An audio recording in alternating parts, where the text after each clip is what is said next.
আসসালামু আলাইকুম। প্রচুর মানুষজন মনে করে আইপ্যাড হচ্ছে ল্যাপটপের অল্টারনেটিভ। তো আমি ল্যাপটপও ইউজ করি, আইপ্যাডও ব্যবহার করি, আবার ডেস্কটপ কম্পিউটারও আছে। একদম রিয়েল ওপিনিয়ন আপনাকে আমি দিব, আসলেই আইপ্যাডটা ল্যাপটপ অথবা ডেস্কটপের অল্টারনেটিভ কিনা। এই থটসটা আজকে আমার মাথায় এসছে, কারণ হচ্ছে যে আজকে আমি বসুন্ধরায় একটা কাজে গিয়েছিলাম এবং সেখানে যাবার পরে আমি দেখলাম যে একজন এসছে এবং সে আইপ্যাড কিনতে এসছে এবং তার এক্সপেকটেশন হচ্ছে যে সে এটা থেকে ম্যাক অ্যালাইক এক্সপিরিয়েন্স পাবে। এবং বাংলাদেশের বেশিরভাগ মানুষজন, আমি বলবো 90-95% মানুষজন আইপ্যাড কিনতে গেলে আইপ্যাডের বেস ভেরিয়েন্টটা কেনে, যেটা হচ্ছে যে আইপ্যাড বেসিক যেটা। এরপরে হচ্ছে যে আপনার তিনটা ভার্সন আছে আইপ্যাডের, চারটা ভার্সন আইপ্যাডের। একটা হচ্ছে আইপ্যাড বেস ভেরিয়েন্ট, একটা হচ্ছে আইপ্যাড মিনি, একটা আইপ্যাড এয়ার এবং একটা আইপ্যাড প্রো। তো বেশিরভাগ মানুষজন আইপ্যাড কিনতে আসে, মানে আইপ্যাড বলতে জাস্ট আইপ্যাডটাই বোঝায়, এয়ার প্রো অথবা মিনি না। আইপ্যাডকে কিনতে আসার বড় কারণ হচ্ছে এটার বাজেট, এটার প্রাইসটা অনেক কম, 40-42 বা 45,000 টাকার মধ্যে। এর থেকে একটু অ্যাডভান্স যদি আপনি যান তাহলে হচ্ছে এয়ারের ক্ষেত্রে যেটা হয়, আপনার ডিসপ্লেটার মধ্যে কোনো, আপনার ডিসপ্লেটার গ্লাসের মধ্যে কোনো গ্যাপ থাকে না। এ কারণে আপনি যখন লেখালেখি করেন আপনার কাছে মনে হবে যেন আপনি সরাসরি ডিসপ্লের মধ্যেই লিখছেন। আর এয়ারের মধ্যে কিন্তু গ্লাস এবং ডিসপ্লের মাঝখানে একটু গ্যাপ থাকে, যে কারণে আপনি যখন লিখছেন তখন লেখার এক্সপিরিয়েন্সটা একটু উইয়ার্ড হয়। আর প্রোর এক্সপিরিয়েন্স এবং হচ্ছে এয়ারের এক্সপিরিয়েন্স প্রায় কাছাকাছি, কিন্তু প্রো আর এয়ারের মধ্যে পার্থক্য হচ্ছে সেটার রিফ্রেশ রেটটা 120 হার্জ আর এয়ারের রিফ্রেশ রেট হচ্ছে 160 হার্জ। আর মিনি আছে একটা, যেটারও রিফ্রেশ রেট হচ্ছে 60 হার্জ, কিন্তু সেটা সাইজে একটু ছোট হয়। তো আইপ্যাডের এটা হচ্ছে বেসিক। এখন বেশিরভাগ মানুষজন আইপ্যাড কিনতে আসলে সে চিন্তা করে যে এটা হবে আমার ডেস্কটপের অল্টারনেটিভ। যেমনটা দেখতে পাচ্ছেন, আমি এখন এই আইপ্যাডটাকে কিন্তু আমার এই মনিটরটার সাথে কানেক্ট করে রেখেছি। এবং আপনি যদি ডেস্কটপের মাধ্যমে আইপ্যাড ব্যবহার করতে চান, মানে আপনার কম্পিউটার স্ক্রিনের মাধ্যমে, সেক্ষেত্রে আপনার কি করতে হবে? আপনি যখনই কোনো একটা অ্যাপ ওপেন করবেন, সাপোজ আমি চ্যাট জিপিটি ওপেন করলাম, এই চ্যাট জিপিটিটাকে আমি ওপেন করবার পরে এটাকে কিন্তু আমি এখান থেকে ড্রাগ অ্যান্ড ড্রপ করে এই যে স্টেজ মোডটা অন করে দেওয়ার পর এবার আমি চাইলে এটাকে এখান থেকে এরকম করে ছোট করে নিতে পারবো। আবার মনে করেন এই যে চ্যাট জিপিটির যে অ্যাপটা আছে, সেই অ্যাপটাকে যদি আমি চাই যে ডিসপ্লেতে নিয়ে যেতে, তাহলে আমি সিম্পলি আমার মাউস দিয়ে এটাকে এভাবে ধরে নিয়ে এই যে এখান থেকে আমি এটাকে জাস্ট এরকম ক্লিক করে ধরে ওই ডিসপ্লেতে নিয়ে যাব। এবং এরপর আমি কিন্তু চাইলে এটাকে এখানেও ব্যবহার করতে পারবো আমার মতো করে। হ্যাঁ, এই যে দেখেন। তো আপনি চাইলে আপনার আইপ্যাডের মধ্যে একই সাথে কিবোর্ড এবং মাউস এগুলো আপনি কানেক্ট করতে পারবেন এবং এক্সটার্নাল ডিসপ্লে ব্যবহার করে আপনি এটাকে আলাদা ডিসপ্লেতে নিয়ে আসতে পারবেন। যেখানে কিন্তু আবার আপনি ম্যাক অ্যালাইক, এখানে দেখেন এই যে আপনার কার্সর আছে, তারপরে আবার আপনি কিন্তু এখান থেকে চাইলে সাইড বাই সাইড করতে পারবেন। আবার মনে করেন আমি চ্যাট জিপিটির সাথে যদি ক্যালেন্ডারটা ওপেন করি, মনে করেন আমি ক্যালেন্ডারটাকে এক সাইডে রাখলাম, আর হচ্ছে এই যে চ্যাট জিপিটির অ্যাপটা আছে এটাকে আমি যদি এখন চাই যে অন্য সাইডে রাখতে, ধরেন এরকম আমি যদি সাইড বাই সাইড রাখতে চাই, অথবা কোনো একটা উইন্ডোকে যদি আমি বড় করতে চাই বা ছোট করতে চাই, সেটা আমি করতে পারবো। আবার এখান থেকে আমি চাইলে এটাকে কন্ট্রোলও করতে পারবো। আমি যদি নতুন কোনো অ্যাপ ওপেন করি, যেমন ধরেন হচ্ছে ক্রোম, হ্যাঁ, ক্রোম ওপেন করলাম। ক্রোম ওপেন করবার পর এখানে কিন্তু আমি অ্যাজ লাইক ম্যাকের মতো এক্সপিরিয়েন্স আমি এখানে পাচ্ছি। এবং আমি যদি এখন চাই যে এখানে আমি লিখতে চাই ধরেন MONKEY মানকি টাইপ, হ্যাঁ, গিয়ে আমি ধরেন কোনো একটা কিছু টাইপিং করতে চাচ্ছি, তো এই কাজগুলো আপনি অনায়াসে এখানে করতে পারবেন। তো এই কারণে অনেক মানুষ মনে করে কি এটা হচ্ছে যে ল্যাপটপের মানে আইপ্যাডটা হচ্ছে ল্যাপটপ অল্টারনেটিভ। তো আমি এখানে কিবোর্ড দিয়ে একটু টাইপ করি, এবার আমি ধরেন এখানে লিখি CHANG, change thing not help. তো এভাবে আপনি কিন্তু চাইলে আপনার লেখালেখির কাজগুলো করতে পারবেন। এখন আমাদের মধ্যে বেশিরভাগ মানুষজন এই যে জিনিসগুলো, বেশিরভাগ ইউটিউবাররাই আপনাকে এভাবে বলবে যে এখনকার অ্যাপেলের যে আইপ্যাড ওএস আছে এটা কিন্তু একদম মাইন্ড ব্লোয়িং। হ্যাঁ, এটা দিয়ে আপনি অনেক কাজ করে ফেলতে পারবেন। এবং ইউটিউবে আপনি অনেককে দেখবেন যে সে বলছে যে সে তার ম্যাকবুক এখন আর ব্যবহার করছে না, আইপ্যাড দিয়েই সে তার সব কিছু কন্ট্রোল করছে। এই জিনিসগুলো দেখে অনেক মানুষজন মনে করে কি, আরে আইপ্যাড দিয়ে তো অনেক কাজ করা যায়, তাহলে আমি এখন থেকে আইপ্যাডই ব্যবহার করব, বা আমার ম্যাকবুক কেনার দরকার নেই, আমি আইপ্যাডই ব্যবহার করব। দেখেন, অ্যাপেল যদি চিন্তা করতো যে আইপ্যাড দিয়েই সব কাজ করা যাবে, তাহলে তারা কি ম্যাকবুক রিলিজ দিত না? একদম সিম্পলি আপনি চিন্তা করেন। আবার এটা আইফোনেরও অল্টারনেটিভ না, এটা হচ্ছে আপনার মোবাইল এবং আপনার ল্যাপটপ, এই দুইটার মাঝামাঝি একটা ডিভাইস, যেটা দিয়ে আপনি দুইটার মাঝামাঝি কাজগুলো করবেন। হ্যাঁ, এই যে আপনার কিবোর্ডের এক্সপিরিয়েন্স দেখেন, আমি এখানে কিন্তু একটা কিবোর্ড লাগিয়েছি যেটাকে আমি ম্যাগনেটিক্যালি এই যে কানেক্ট করতে পারছি, অথবা আমি এটাকে এখানে রেখে দিলাম। এই যে কিবোর্ডের এক্সপিরিয়েন্সটা, এটাও কিন্তু আপনার আইপ্যাডে যেমন ম্যাকবুকে তেমন না। হ্যাঁ, যেমন আমি আপনাকে একটা সিম্পল উদাহরণ দিই। মনে করেন আমি হচ্ছে এখানে নোশন ওপেন করব, এখানে এসে আপনি মনে করেন বাংলা লিখবেন, এই যে দেখেন এই যে অ্যাপটা, নোশন অ্যাপটা ইটসেলফ কিন্তু আপনি দেখবেন ডেস্কটপের মধ্যে অত ভালো কাজ করে না। এই দেখেন, I want to know a bit more, আপনি এখানে লিখলেন অ্যাবাউট, এখানে কোনো সমস্যা নেই। ল্যাঙ্গুয়েজ চেঞ্জ করে আপনি যখন বাংলায় যাবেন তখন আপনি দেখবেন ম্যাকবুকের মধ্যে আপনি বাংলা লিখলে আপনার যে এক্সপিরিয়েন্সটা হতো এখানে কিন্তু সেরকম হবে না। লিখলেন আপনি আমি, তাও এরপর আমি লিখলাম হচ্ছে বাংলার, আপনি দেখেন এখানে জাস্ট আপনাকে একটা করে সাজেশন দিচ্ছে। কিন্তু নর্মালি আপনি যখন এই মানে ম্যাকের কিবোর্ডে আপনি যখন লিখবেন, মনে করেন আমি যদি এখানে নোশন ওপেন করি এবং আমি যদি এখন এখানে নতুন একটা পেজ নেই, এবং আপনি ইতিমধ্যেই দেখতে পাচ্ছেন যে ম্যাকের যে নোশন অ্যাপ এবং হচ্ছে যে ডেস্কটপের নোশন অ্যাপের মধ্যে কিন্তু অনেক পার্থক্য আছে। তো আমি মনে করেন এখানে আসলাম, আসার পরে আমি উইন্ডোটাকে এখান থেকে ক্লোজ করে দিই এবং এখানে যাই যদি এখন আমি লিখি আমি, এরপরে আপনি যদি লেখেন যে এই দেখেন আমি যদি এখানে লিখি বাংলার, তাহলে দেখেন এখানে আমাকে কিন্তু অনেকগুলো বাংলার সাজেশন দিচ্ছে। হ্যাঁ, এই সাজেশনটা আপনি কিন্তু এখানে পাবেন না। আবার মনে করেন আমি নতুন একটা ট্যাবে গেলাম, বা আমি হচ্ছে যে ক্রোম ওপেন করলাম, তো আমি ক্রোম ওপেন করলাম ম্যাকবুকের মধ্যে। হ্যাঁ, ম্যাকবুকে আমি ক্রোম ওপেন করলাম এবং এখানে গিয়ে আমি যদি এখন নতুন একটা এক্সেল ওপেন করতে চাই,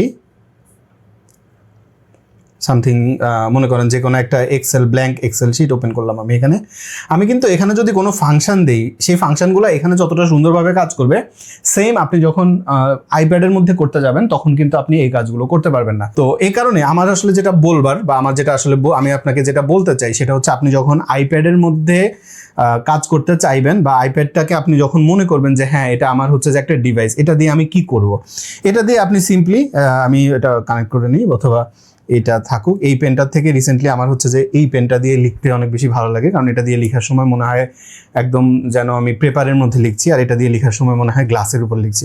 যাই হোক, তো আমি মনে করেন নতুন একটা ট্যাবে গেলাম, তো নতুন ট্যাবে যাবার পরে আমি সেখানে নতুন একটা নোট নিই। মনে করেন আপনি নোট করতে চান, আপনার মাথায় ইনস্ট্যান্টলি কোনো একটা আইডিয়া আসছে, আপনি আপনার আইডিয়াটা এখানে আপনি লিখলেন, আমি কিছু লিখলাম। আর এমনি না লিখে আমি যদি একটু সুন্দর করে মানে হাতে না রেখে আমি লিখলে আরও ভালো লেখা হবে আর কি। তো দিস ইজ অলি হোসেন। আপনি যখন কোনো একটা কিছু হয়তো নোট লিখছেন একদম ইনস্ট্যান্ট, তখন আপনি কিন্তু চাইলে আপনার আইপ্যাড ব্যবহার করতে পারেন।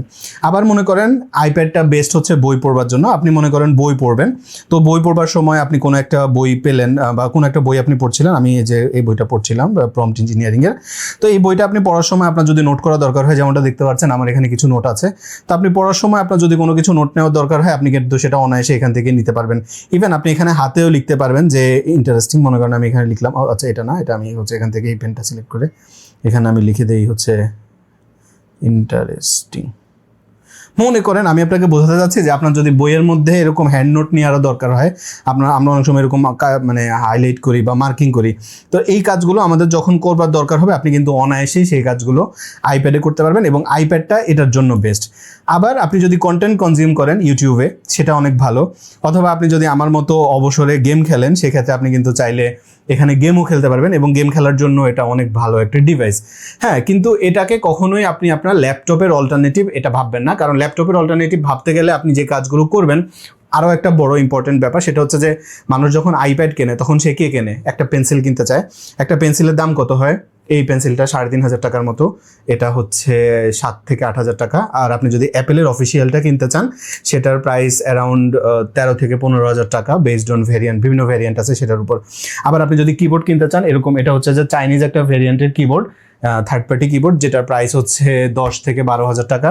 আপনি যদি অ্যাপেলের অফিসিয়াল কিবোর্ডটা কিনতে চান, সেক্ষেত্রে সেটার প্রাইস হবে 35 থেকে 48,000 টাকার মতো। বুঝতে পারছেন, একটা আইপ্যাডের দাম 40-45,000 টাকা, এটার আবার অ্যাক্সেসরিজগুলো কত এক্সপেন্সিভ। একদম কম দামি আপনি যদি চাইনিজ অ্যাক্সেসরিজও ব্যবহার করতে চান, আপনার 15,000 টাকার মতো আশেপাশে খরচ হবে। আমি জানি আপনাদের মধ্যে কেউ কেউ বলতে পারেন যে ভাই এই কিবোর্ড, এটা হয়তো চাইনিজ কিবোর্ড দেখে আপনার টাইপিং এক্সপিরিয়েন্স অত ভালো না। আমি আপনাকে একটা জিনিস দেখাই, সেটা হচ্ছে আমি কিন্তু এটা হচ্ছে অ্যাপেলের ম্যাজিক কিবোর্ড। হ্যাঁ, এই কিবোর্ডটাকেও আমি আইপ্যাডের সাথে কানেক্ট করে দেখেছি, এবং সেখানেও আমি কিন্তু সেম দেখেছি যে এটার মানে টাইপিং এক্সপিরিয়েন্সটা কিন্তু আমি ম্যাকবুকের মধ্যে যেরকম পাই, আমি সেম কিবোর্ড দিয়ে আমি ম্যাকবুকে যত ভালো এক্সপিরিয়েন্স পাই এখানে আমি অত ভালো পাই না। তো এই কারণে আপনি যদি মনে করেন যে আমি আইপ্যাড নিব আমার ল্যাপটপের অল্টারনেটিভ হিসাবে, আমি অবশ্যই আপনাকে বলবো যে ভাই এটা একটা ব্যাড ডিসিশন। আপনি ওইটা নিয়ে চিন্তা করেন না যে আমি আমার আইপ্যাডটাকে ল্যাপটপের অল্টারনেটিভ হিসাবে ব্যবহার করব। আমি বলবো এটা অলওয়েজ একটা ব্যাড আইডিয়া। কিন্তু এটা কখন গুড আইডিয়া, যেমন আপনি আমার মতো নোট করেন, হ্যাঁ আমি যেমন কোনো একটা ভিডিও দেখতে বসেছি, কোনো একটা কিছু শিখছি, আমি নোট করি। কোনো একটা বই পড়বার সময় বইটা আমার কাছে আইপ্যাডে পড়তে বেশি ভালো লাগে, এবং যেহেতু ডিজিটাল ভার্সন আমি যখন কোথাও যাই তখন আমার সাথে কিন্তু আমার আইপ্যাডটাও থাকে। আবার এই যে যেমন এখন আমি কথা বলতে বলতে গেমে ঢুকে গেছি, মনে করেন আমি গেম খেলতে চাচ্ছি, তো সেক্ষেত্রেও কিন্তু এটা আমি আইপ্যাডটা ব্যবহার করি, এবং এটার মধ্যে আমি তখন হচ্ছে যে গেম খেলি, বই পড়ি, নোট করি, গেম খেলি। এর বাইরে আমার কাছে মনে হয় যে এটা দিয়ে আমি যদি অন্য কোনো কিছু করতে চাই এটা খুব একটা ওয়াইজ হবে না আমার জন্য আর কি। তো আচ্ছা, একটুখানি কথা দাঁড়ান, একটা মিনিট। তো বের হয়ে যাই এখান থেকে। আচ্ছা, তো এটা হচ্ছে মূলত বলবার ব্যাপার। আপনি এখানে বই পড়তে চান, আপনি নোট করতে চান, আপনি মিডিয়া কনজিউম করতে চান, এই কাজগুলো করার জন্য আপনি ডেফিনেটলি আইপ্যাডটাকে চুজ করতে পারেন, কিন্তু কখনোই এটাকে আপনি আপনার ল্যাপটপের বা ডেস্কটপের অল্টারনেটিভ ভাববেন না, বা সেটা ভেবে যদি আপনি কিনতে চান সেটা আপনার জন্য লস হবে। আপনি একটা আইপ্যাড কেনার পরে আপনি একটা কিবোর্ড কানেক্ট করবেন, আপনি ধরে নিলাম আপনি এটাও কানেক্ট করলেন না, আপনি হয়তো লজিটেকের MX380 বা এরকম একটা মডেল আছে, আমি স্ক্রিনে দিয়ে দিব, ওইটা মনে হয় 3500 বা 3800 এরকম টাকা দাম। বা আপনি যে কোনো একটা ব্লুটুথ কিবোর্ড হয়তো আপনি কানেক্ট করবেন, অথবা আপনি এটার মধ্যে হচ্ছে যে ডঙ্গল, এরকম একটা ডঙ্গল লাগে, এই যে আমার যেরকম একটা ডঙ্গল আছে, এরকম একটা ডঙ্গল আপনি হয়তো কিনলেন, কেনার পরে সেখানে আপনি হেডফোন কানেক্ট করতে পারবেন, ভিজিএ কেবল, তারপরে হচ্ছে যে এখানে আপনি ইউএসবি এগুলো কানেক্ট করতে পারবেন। আপনি হয়তো এরকম কোনো একটা ডঙ্গল কিনে তারপরে আপনি সেখানে আপনার যে কেবল কিবোর্ড মাউস আছে সেগুলাই আপনি ব্যবহার করলেন কম টাকায় খরচ করার জন্য। কিন্তু at the end of the day আপনি যখন ডিসপ্লের সাথে কানেক্ট করতে চাইবেন, আপনি যখন এটাকে ব্যবহার করতে চাইবেন, তখন আপনি কিন্তু দেখবেন যে এটা থেকে আপনি সেম পারফরমেন্স পাচ্ছেন না।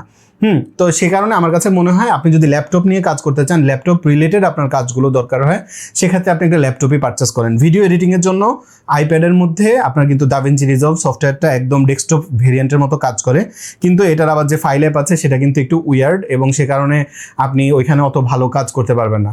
আবার আপনি যদি মনে করেন যে আমি এখানে ফটোশপ নিয়ে কাজ করব, বা আমি এখানে কোডিং করব, অথবা আমি অনেক বেশি ডেটা নিয়ে কাজ করব, এক্সেলে বা পাওয়ার পয়েন্টে আমি স্লাইড বানাতে হয় আমার প্রচুর, এসব কাজের জন্য আপনি যদি আইপ্যাড পারচেস করেন, আমি বলবো এটা আপনাকে হতাশই করবে।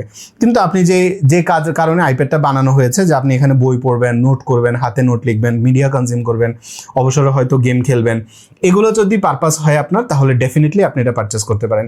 আমি প্র্যাকটিক্যালি কিভাবে আইপ্যাড ব্যবহার করি এই টপিকে আমার একটা ভিডিও আমার ইউটিউব চ্যানেলে আছে, আপনি চাইলে সেটা দেখে নিতে পারেন। কিন্তু এটা আসলে একটা অ্যাওয়ারনেস এর জন্য আমার মূলত বানানো। অনেক মানুষকে দেখি যে মানে এটা নিয়ে একটু ভুল ডিসিশন নেয়, তো আমার তো অন্য মানুষকে বোঝানোর ব্যাপার নাই যে ভাই আপনি আইপ্যাড না কিনে আপনি ল্যাপটপ কেনেন বা এরকম, সেক্ষেত্রে অনেকে এটাতে বিরক্তি ফিল করবে। কিন্তু আপনার সাথে তো আমার এটা বলার মতো সুযোগ আছে, যে কারণে আমার মনে হয়েছে যে এই টপিকে একটা ভিডিও বানিয়ে বললে হয়তো ভালো হবে। বুঝতে পারছেন এখানে অনেকগুলো স্ক্রিন রেকর্ডিং করার আছে, তো সেগুলোকে সিনক্রোনাইজ করে এডিট করা ডেফিনেটলি একটু প্যারার কাজ হবে, কিন্তু তারপরেও যদি আমার এই 4টা থেকে 2-4 জনেরও ভুল ডিসিশন থেকে বের হয়ে আসতে পারে তাহলেই আমি সার্থক। একজনেরও যদি ভুল ডিসিশন থেকে বের হয়ে আসতে পারে তাইলে আমার এই কষ্টটা সার্থক হবে। সবসময় চেষ্টা করি মানুষের কাছে হেল্পফুল থাকতে, এবং এই টপিকের ভিডিও যেহেতু আমার মেইন চ্যানেলের সাথে যাবে না, এই কারণেই মূলত এই পেজ বা এই চ্যানেলটা তৈরি করা, যেখানে আমি হচ্ছে এই সব টপিকেই কথা বলবো যেগুলো আমার মেইন চ্যানেলে বলি না। ফলে চ্যানেলের সমস্যাও হলো না, আবার আপনাদেরকেও আমার থটসগুলো বিভিন্ন সময় আমি শেয়ার করতে পারবো। তো এই টাইপের ভিডিও কি মাঝে মধ্যে বানানো উচিত কিনা, বা আমি যখন এরকম টুকটাক দেখি সেটার ব্যাপারে বলা উচিত কিনা, আমাকে কমেন্টে জানাবেন। আমার জন্য দোয়া করবেন। আল্লাহ আপনাকে সুস্থ এবং নিরাপদ রাখুক। আসসালামু আলাইকুম।